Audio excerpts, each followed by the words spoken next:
Good morning and Jai Hind to all my lovely students. So, this is the part 2 of a revision series in which we are going to cover up the farming in Palampur topic. So, let's begin without wasting any of the time with a very short prayer. So, I request you all to join your hands and close your eyes and repeat after me. Thank you, God, for everything. Thank you, God, for protecting us and keep blessing on us. Thank you. So, let's begin. So farming in Palampur. In the last part we have studied about the factors of production in which land is our main factor, and we all know that land is a fixed capital. Fixed capital कह सकते हो या fixed है, हम land को तो बार बार कहीं उठा के लेकर जाएंगे नहीं, तो यहाँ पे एक लिमिटेशन आ जाती है. Limitation of a land as a resource.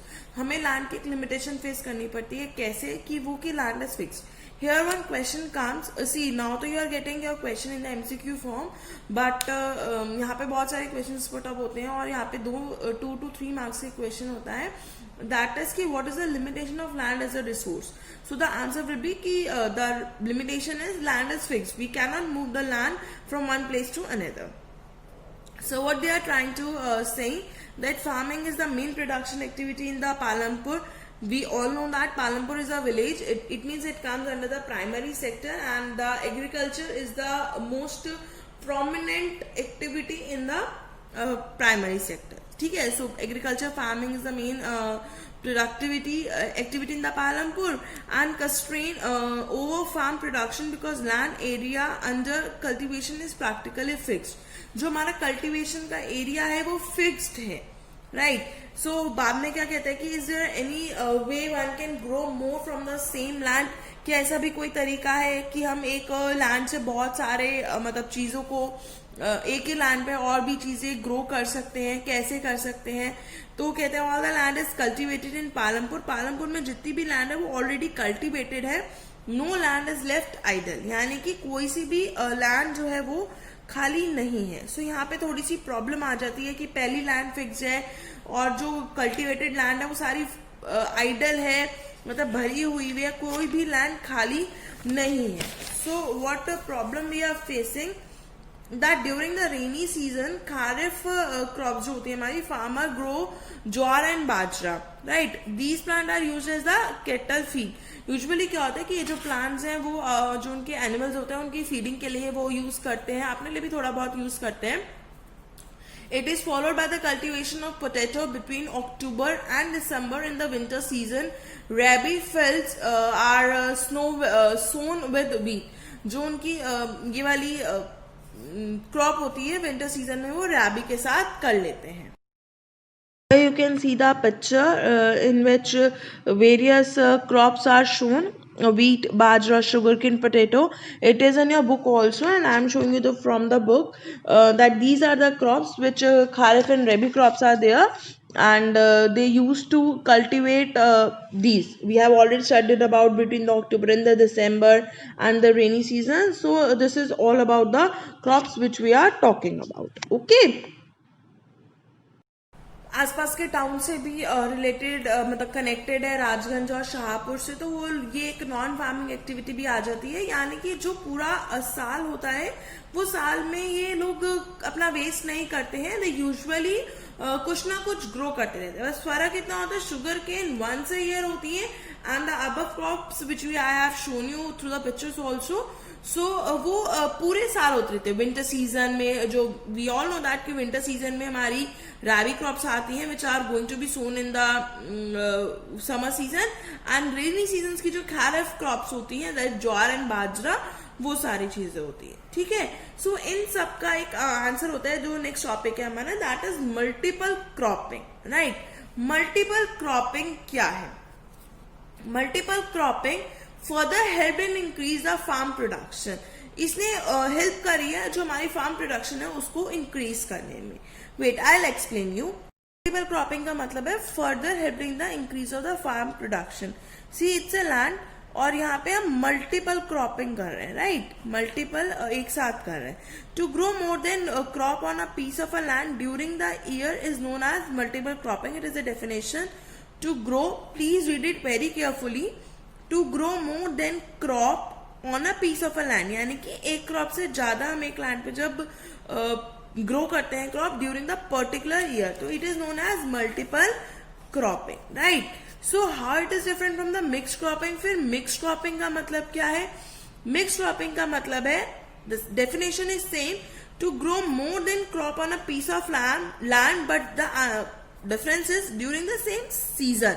जब हम एक सीजन की बात करते हैं, मल्टीपल क्रॉपिंग मीन्स हम एक साल में बहुत सारी क्रॉप्स को ग्रो कर रहे हैं, बट अगर हम एक सीजन में, सेम सीजन में एक से ज्यादा क्रॉप को ग्रो करते हैं, that is known as mix cropping. Okay, the difference is clear. Mix means एक season and multiple means throughout the whole year.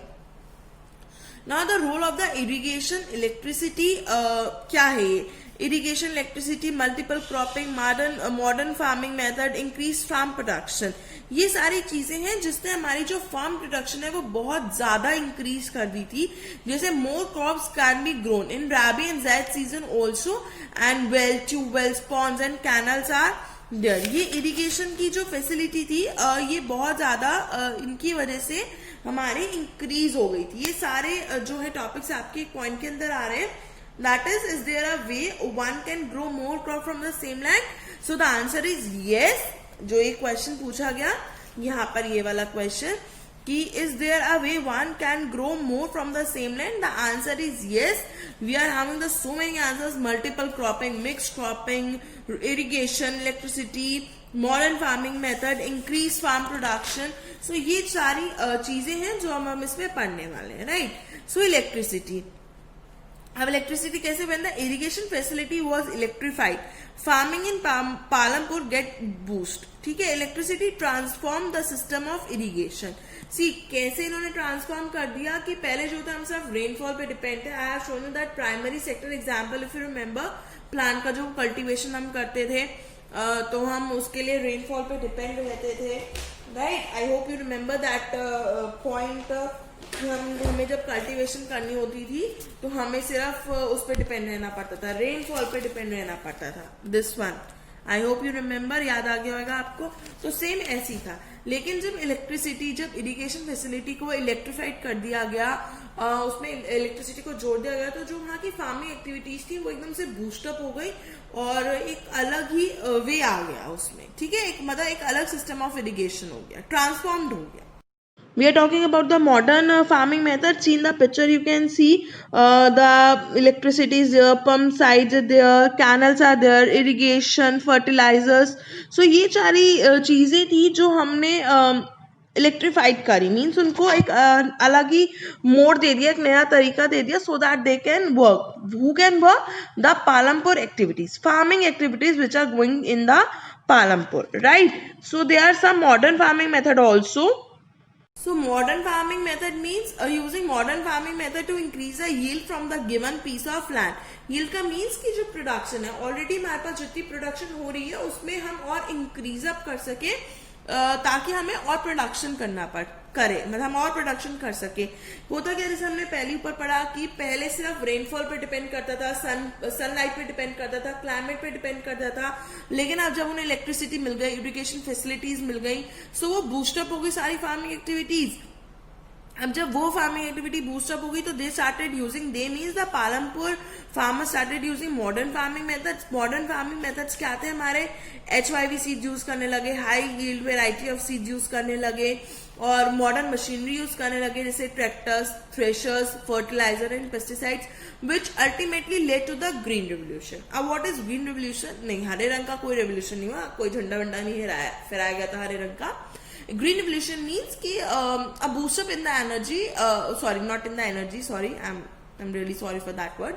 So a boost up in the farming activities, right? एकदम से boost up हो गई वहां की farming activities, जिनकी वजह से हमारे नेशन को बहुत ज्यादा फायदा होने लगा. See we are starting about the Palampur, and Palampur is a hypothetical village, we all know that, but we have to basically studied this through this chapter for our nation. हमें नेशन के लिए पढ़ना है, तो नेशन में भी एक ग्रीन रिवोल्यूशन आया जिसकी वजह से जितनी भी फार्मिंग एक्टिविटी थी वो बूस्टअप होने लगी. जैसे यहाँ पे क्या लिखा हुआ है, in late 1960 farmers in Punjab, Haryana and western Uttar Pradesh use HYV seeds, irrigation, chemical fertilizer and pesticide to increase the yield. यानी कि पंजाब में, हरियाणा में, वेस्टर्न उत्तर प्रदेश में सबसे ज्यादा ग्रीन रिवोल्यूशन का इफेक्ट पड़ा था, because they have used the modern techniques. HYVC mean modern farming techniques use करा था to increase the production, because यहाँ पे जो फार्मिंग है is the main activity for earning. ठीक है ना, तो उन्होंने यहाँ पे सबसे ज्यादा इंक्रीज अप करा. राइट. सो हमारा नेक्स्ट टॉपिक आता है will the land sustain. Will the land sustain? We are going to cover up in the next video, video part. So till then, stay home, stay safe, stay connected, and keep learning. Thank you.